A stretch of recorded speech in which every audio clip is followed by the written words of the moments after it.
Si algo de lo expresado aquí es ofensivo para ti y te causa escozor en el recto, puedes descansar en la certeza de que estoy equivocado, que este contenido no es para ti y deberías ir a terapia para entender cuánto me vale verga tu opinión. Por otro lado, si eres chida y de mente abierta, espero que te guste. Ponte tus audífonos y prepárate para la genialidad. ¡Au! ¡Cuac!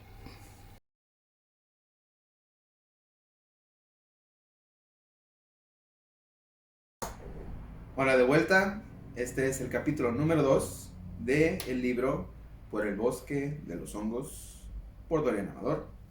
Se titula Cultivo.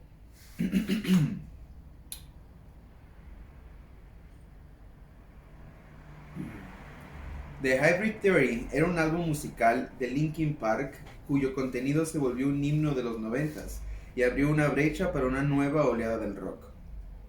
Recuerdo haber leído el nombre del disco cuando tenía 17 años y sentí algo moviéndose en mi interior. Es la primera pista que recuerdo del largo camino que he recorrido hasta hoy. Nunca tuve el disco, pero siempre conservé esa palabra y su significado en la mente como un tatuaje, indeleble y luminoso. Sin querer, empecé a aplicar este principio en partes no referentes a la biología. Tomar las mejores partes de cualquier cosa e incorporarlas a mi percepción o estuche de habilidades para irlas conectando entre sí. Un híbrido mental ejerciendo la realidad de formas diferentes, pero efectivas. Recuerdo que así aprendí a esculpir a detalle y desarrollar mi percepción espacial en la clase de anatomía dental que me sirvió para después hacer muebles o crear esculturas grandes pero precisas. Un enlace consciente y biorretroactivo de cosas no relacionadas transformándose para un propósito específico. Curar las fallas inherentes del aprendizaje con conocimiento externo y asimilarlas para crecer. Tenía 13 años cuando me prometí una cosa: no probar ninguna droga antes de los 25 años. Más que nada por miedo justificado a perder mi camino y sucumbir a la predisposición adictiva dentro de mi código genético. No tuve que esforzarme mucho para cumplir aquella promesa, pues la realidad, contraria a todas las advertencias de mi madre o la penosa propaganda antidrogas del gobierno, es que nadie en la vida te ofrece drogas y son difíciles de encontrar. Mantuve mi pacto personal hasta los 26 años, más por expandir un poco mi conocimiento hasta ese momento limitado que por curiosidad decidí probar los hongos, antes que cualquier otra cosa. Su naturaleza ajena al mundo de las plantas y de los animales me causó una fascinación inmediata, además de sentirme envuelto por una neblina oscura y misteriosa que generaba miedo dentro de mí al momento de pensar o leer sobre los P. cubensis, que tendría sentido tiempo después. Mientras más investigaba, más sacaba información al respecto. Como un impulso frenético de intriga, me puse a investigar posibles efectos adictivos o secundarios de la psilocibina, así como propiedades benéficas, tanto en artículos científicos como testimonios de primera mano de personas a quienes hubieran ayudado o afectado. Tipos de hongos alucinógenos, dosis, información antropológica de la interacción con los hongos a través de la historia humana, parecían estar en todos lados. Pero no lo había notado hasta ese momento. Me imprimí de letras las retinas por meses enteros. No quería dejar nada al azar. Toda la información es corrompible, más en estos momentos donde la información se vuelve una condena más que una ayuda, pues es tan accesible que no la cuestionamos. Regularmente, mientras más buscas un tema, más variantes encuentras, dependiendo del tipo de persona que lo publica. Mientras más se pueda segmentar la información, será menos concisa y más interpretable, dejando de ser un hecho y volviéndose una perspectiva personal. Al mismo tiempo se crean más agujeros de conejo que te llevan a cosas cada vez más alejadas del punto original, como el caso de la religión o todas las prácticas ocultas. Es sabiduría añeja e interpretada por tantos años que bien podrían ser mentiras. Si tienen partes útiles, también tienen partes que pueden llevar a un desprendimiento de la realidad que diezma y estanca el crecimiento personal. Si estás convencido de que Dios tiene un plan o sabes leer el tarot, entonces piensas que tienes el control de un mundo lleno de caos, solo para calmar la mente de preguntas incómodas y miedos irracionales. Hay pocos temas que siguen una constante y es más difícil corromperlos con la perspectiva humana, pues son repetibles, concisos e incluso en su más descabellada representación son de cierta manera innegables, pues carecen de moral y solo se encargan de describir el mundo a través de sensores extrahumanos y herramientas especializadas basándose en fenómenos naturales ya comprobados y estudiados. La biología, la cocina, la ingeniería pueden ser algunos ejemplos de estos últimos. En este último caso, la parte no comprobable o intangible solo aparece al tope del avance o cuando se carece de las herramientas para comprobarse, como encontrar especies presuntamente extintas o explorar el cosmos. En el tema de los hongos parece encontrarse en un puesto entre estos dos flujos de información. La parte comprobable era la misma. Farmacocinéticamente se entiende la molécula de la psilocibina, los efectos en las sinapsis neuronales y su desecho por parte del metabolismo. Se conocen las especies, sus medios de cultivo, historia, clasificación. Por otro lado, la parte humana era tan variada como cada expresión artística, dependiente del contexto mental de cada persona. Las historias de experiencias con niños santos eran sumamente variadas en contenido, pero tenían ciertas constantes que me maravillaban, y al mismo tiempo despertaban esta sensación sobrenatural de misterio y cautela.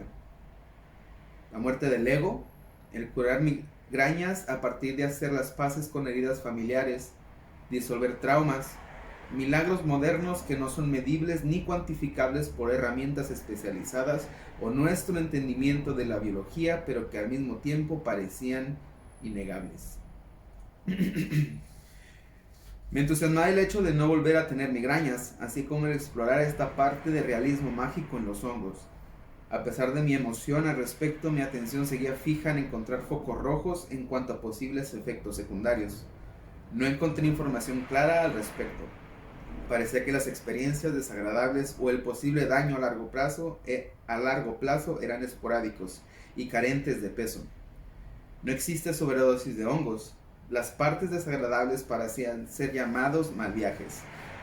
Una leve sensación de disconfort estomacal al ingerirse y posible intoxicación si los hongos estaban contaminados con algún otro moho o contaminante en el proceso de cultivo, lo cual podría llevar a la hospitalización o enfermedades graves. Claramente este último fue la parte determinante de mi visión acerca de los hongos y muchas partes de mi vida. Voy a tener que hacerlo yo. Incluso si conseguía a alguien que los vendiera en el desierto donde vivo. Esto era cuando vivía en Juárez, porque ahora vivo en Ámsterdam. No confería lo suficiente en esa persona como para tener la certeza de que estoy comprando hongos no contaminados o viejos que han pasado por muchas manos, lo cual podría influir en la dosis y en la calidad de la misma. La investigación se volvió repetitiva y evolucionó hacia formas de cultivo de hongos, especies, potencia, climas de cultivo, todo lo necesario para tomar esas partes que se pudieran adecuar a mi necesidad y recursos. Una vez más, por vivir en el desierto, crear un clima tropical sonaba imposible o costoso. Cuando quiero aprender algo bien, me saturo de información al respecto. Todo lo que tenga que ver mínimamente con mi objetivo. Evito los agujeros de conejo, me limito a la evidencia. Cuando llego al límite, dejo de lado todo lo relacionado con el tema en absoluto por algunas semanas. Como dejar todas las piezas del rompecabezas en el aire e ir acomodándolas conforme van cayendo a través del tiempo. El cultivo del P. cubensis es el arte de la paciencia, de la limpieza y de la curiosidad. Siendo una especie primordialmente tropical, tener todo lo necesario a veces no basta para igualar las condiciones de crecimiento de esta especie, pues su rango de temperatura es muy estrecho, 32 a 33 grados centígrados con una humedad de entre 90 y 100%, para poder crecer en su fase de micelio y dar frutos, lo cual en el desierto es sumamente difícil de lograr, además de mantener el área de cultivo libre completamente de contaminantes, igual que en el quirófano.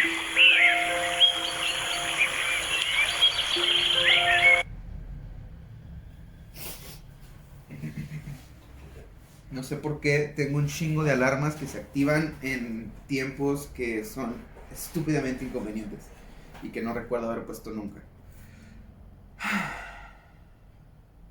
El cultivo se divide en dos fases, etapa de micelio y etapa de fruto, cada una con sus propias fases intermedias. Lo primero es conseguir las esporas para inocular un sustrato del cual el hongo se puede alimentar. Simulé el clima tropical ideal para su crecimiento y que esté disponible donde uno vive. Simular el clima tropical ideal para su crecimiento y que esté disponible donde uno vive. Según yo, edité esta madre bien, pero estoy viendo que no valgo verga para nada. Las esporas como tal no son ilegales, pues no contienen psilocibina, haciendo fácil su compra por internet. Lo más importante en todos los puntos del cultivo es mantener una limpieza y esterilidad lo más cerca a la perfección, pues cualquier descuido en este punto puede arruinar meses de trabajo. El proceso entero, si todo va bien, dura alrededor de 2 meses y medio. Cualquier punto de contaminación arruina todo el material y debe ser tirado.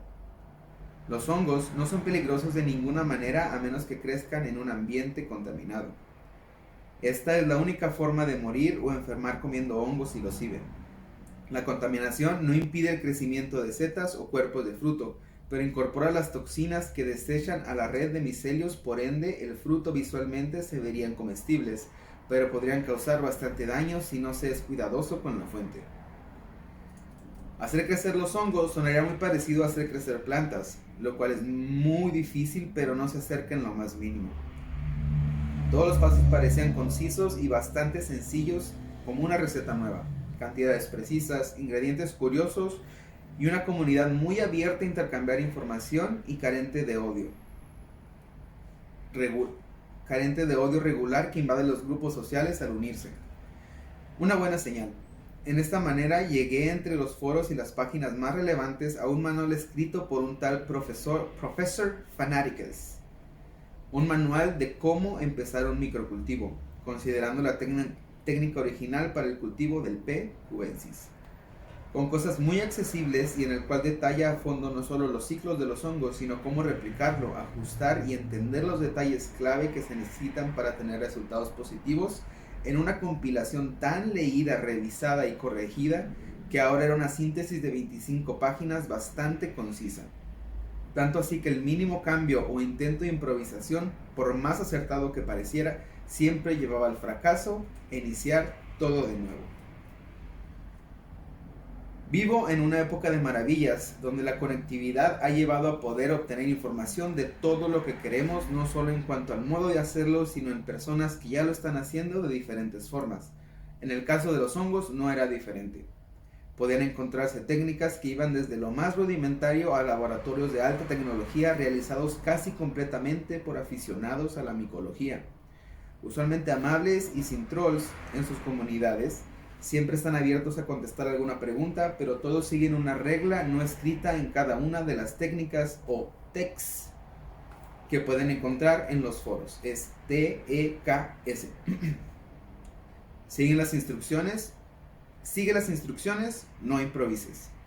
Bastante fácil de recordar, pero también muy fácil de ignorar y echar a perder todo. Todo sugería que era posible hacer mi cultivo si podía encontrar ciertos ingredientes claves de los que nunca había oído.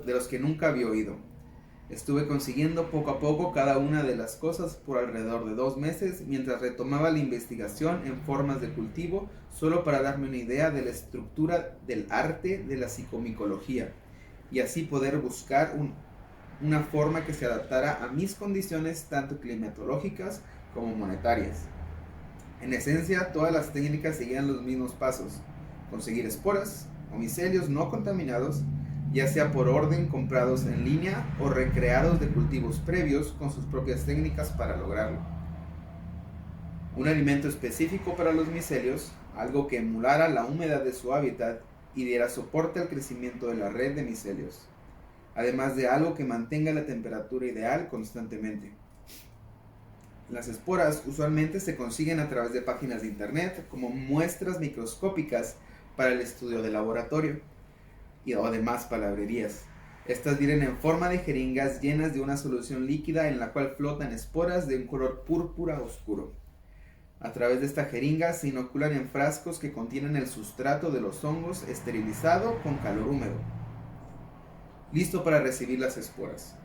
Una vez hecho esto, y si todo salió bien, puedes ver señales de crecimiento a los días en forma de pequeños circulitos blancos borrosos.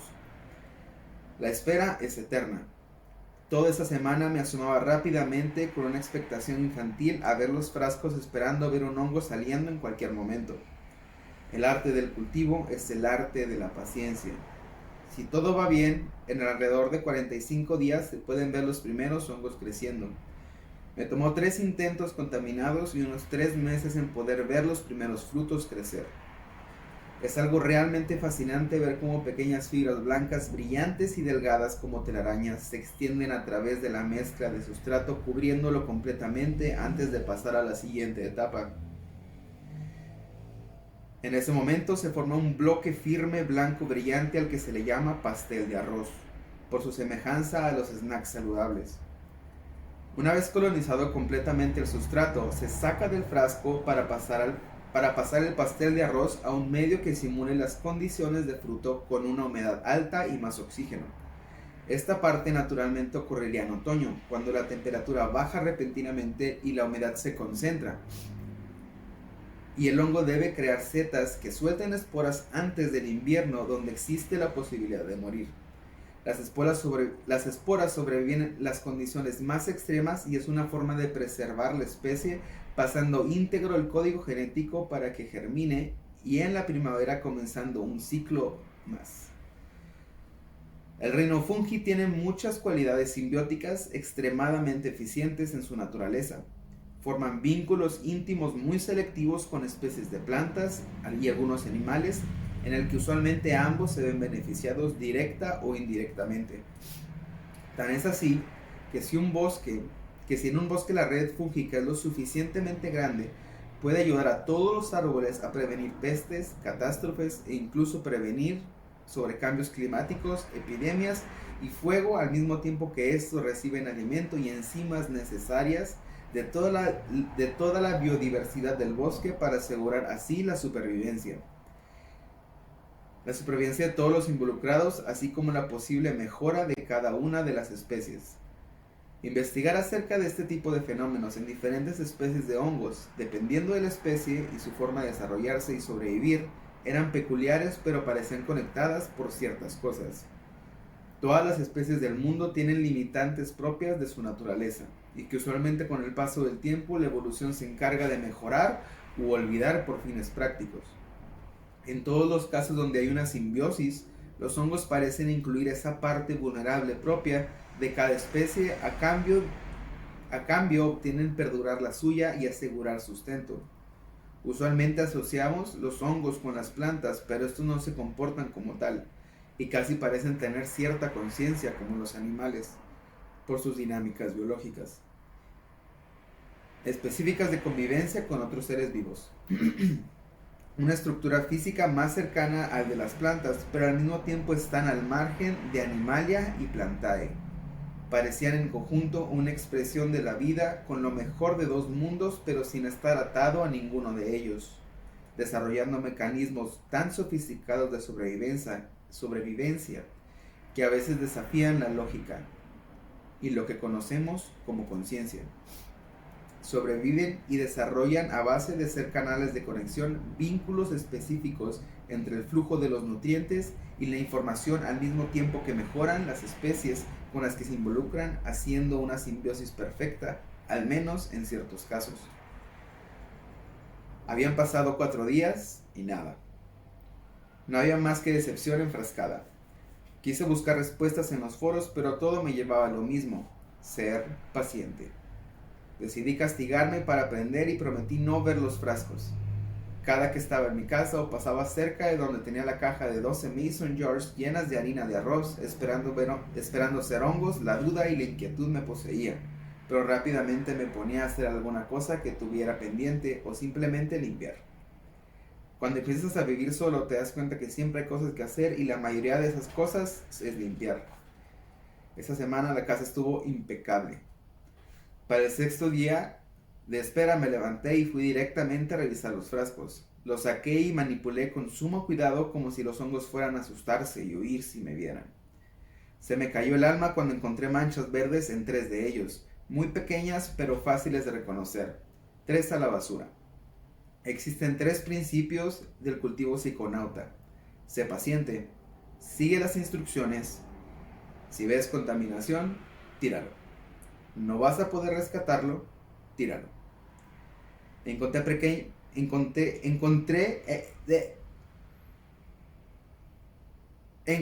pequeños crecimientos circulares de 1 centímetro de diámetro, irradiando de un diminuto cúmulo de puntitos morados en 3 de ellos. Los examiné por mucho tiempo, maravillado del proceso y los micelios tan blancos y brillantes como una telaraña. O el esmalte dental pulido a contraluz. Con el paso del tiempo, perdí otros 3 frascos por la contaminación. Al momento de llegar la colonización al 100% del sustrato, los micelios se consolidan, aumentan de grosor y emiten una señal metabólica para señalar que ya abarcaron todos los nutrientes y es momento de reproducirse. Los micelios trabajan a pasos acelerados para absorber al máximo los nutrientes y sacar los frutos en cuanto el clima sea propicio para asegurar la propagación de las esporas. La consolidación toma otros 2 días. De ahí debe crearse un shock de frío y humedad a los pasteles de arroz, sumergiéndolos en agua fría por 12 horas. Los hongos son alrededor de 90% agua.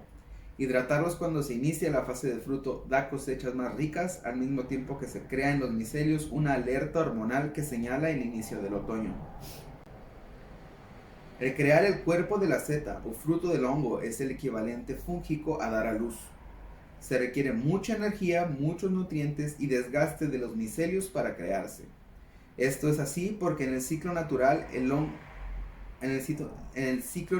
hongo, la llegada del invierno es la muerte o un estado de latencia baja en los micelios. Una sola espora o un solo micelio puede crear todo el ciclo una vez más mientras tenga nutrientes, asegurando así la supervivencia, propagación y mejora de su especie, pues cada ciclo nuevo crea un clon del anterior con toda su información. Esta crece si las condiciones son adversas o hubo una adaptación, creando una cadena potencialmente eterna de información mejorándose a través de mucho tiempo. Así llegamos al final del capítulo número 2. Este está muy técnico, pero es una parte muy importante para las personas que estén interesadas en viajar a Ámsterdam y cultivar sus propios hongos para terapia o simplemente porque quieren comprobar estas cosas. Ahora, no es imposible conseguir hongos en la calle, estoy consciente de eso, pero al menos lo que yo he percibido con gente que los ha consumido es que no es lo mismo que si están frescos o que si solo una mano ha manipulado esos hongos. Si creen en las cosas de las energías, el hecho de que muchas personas toquen lo que tú vas a consumir le quita energía, le quita alma. Y más si es algo que lo vas a hacer con un propósito espiritual o de crecer, es mejor tener algo que sea fidedigno y que esté fresco. Porque si lleva mucho tiempo, la dosis cambia constantemente. Si han estado en el sol, en el calor, empieza a bajar la potencia de la psilocibina. Todos estos factores van a afectar lo que va a ser un primer viaje, por así decirlo, en personas que... No, ni siquiera un primer viaje, en personas que los consumen o los van a consumir, va a darles una perspectiva diferente a lo que debería ser. Entonces, hay que tener mucho cuidado con la fuente de dónde se consumen estas medicinas, al mismo tiempo que si tú puedes hacerlo tú mismo. Y digo, suena muy complicado y técnico aquí, pero realmente solo son ciertas cosas básicas que hay que tener en cuenta. Y pues tener muy limpio y no estar viendo constantemente los hongos porque parece que te vigilan y están constantemente así como, este pendejo ha venido muchas veces, no vamos a salir, a la verga, que se joda. ¿Qué va a hacer? ¿Nos va a tirar? Se la pela. Entonces, es que son hongos cholos. Y son los buenos. Entonces, necesitan humedad, sustrato y que la temperatura no esté más allá de los 32 o 33 grados. Si vives en el desierto te la vas a pelar tan denso a menos que tengas un clima constantemente en un cuarto o en lo que sea. Si vives en una parte tropical, ya chingaste y te odio y te envidio un chingo, pero gracias por ver esto. Y pues, ¿qué estás esperando? Así que, otra cosa, yo lo hice por el simple hecho de que no confiaba en otras personas y había muchas variantes como las que acabo de decir para decidir, ¿sabes qué? Esto, aunque me los vendieran, aunque los consiguiera fácil, que no es nada fácil, no me los voy a comer porque no voy a confiar en de dónde vienen, cuánto tiempo pasado, qué dosis es. Porque si bien puedes buscar las dosis, van a variar mucho dependiendo del tipo de hongos también. Entonces, y cómo saber identificarlos. ¿Qué tal si te están dando champiñones? Realmente una vez que ya los conoces, puedes secar un champiñón y puedes secar uno de esos y realmente no vas a tener ningún tipo de diferencia en cuanto al sabor y en cuanto a cómo se ven secos. Entonces es muy importante tener todo eso en mente si se quiere indagar y entrar en este mundo. Y si eres una persona que dice, ¿sabes qué? Me vale verga, yo solo quiero ponerme hasta el huevo, pues hazlo. Digo, no te voy a tener, pero si eres una persona cautelosa o controladora, como lo solía hacer yo, vas a querer tener como que todo bien definido, todo con una perspectiva clara. Si bien no puedes entender lo que va a pasar porque nadie puede y realmente ninguna experiencia es igual a la otra, independientemente si ya lo has hecho varias veces, nunca se parece ninguna otra. Entonces, mientras sepas que va a pasar algo, pero vas a estar bien porque tienes la confianza de lo que estás comiendo es sano para ti, entonces, ¿qué más? Así que o vengan a Ámsterdam y acá pruébenlos y se quitan de pedos porque acá sí hay estándares de calidad y todo eso. Entonces, cualquier cosa, cualquier duda que tengan, si quieren comprar cosas chidas, esta madre lo hice yo todo. Entrenador y Amador, arte esotérico en Facebook, todavía no tengo Instagram. Y si tienen preguntas acerca de terapias con hongos o si simplemente alguna otra duda que hayan tenido acerca de lo que acabo de decir, ya sea de cultivo, de dónde conseguir cosas, de cómo identificar si algo que te están vendiendo es correcto y todo eso, vayan a Huautla Terapias y Hongos Medicinales en Facebook también y ahí pueden contactar y hacer preguntas. No se venden hongos, no se venden hongos, no se venden hongos. No, esto no es para negociar, esto es para dar terapias para esparcir el bienestar y simplemente abordar temas que van a ser muy benéficos para unas personas si tienen migrañas, por ejemplo, depresión, suicidas, adicciones, todo eso. Pero no es el punto divertirse con esto, es terapéutico y si bien ambos pueden ir de la mano, prefiero hablar de lo que causa en cuanto a beneficios para las personas y no en lo chido que se puede sentir, que en parte hablaremos de eso, pero entender que esto está siendo expresado desde un punto de que busca el bienestar más bien. Entonces, preguntas que sean simplemente respectiva a terapias y crecer o beneficiarse uno mismo, cualquier otra, a neta las voy a bloquear porque pues no se trata de eso. Así que muchas gracias, espero que les haya gustado y esperen el capítulo número 3 porque se pone mejor desde aquí.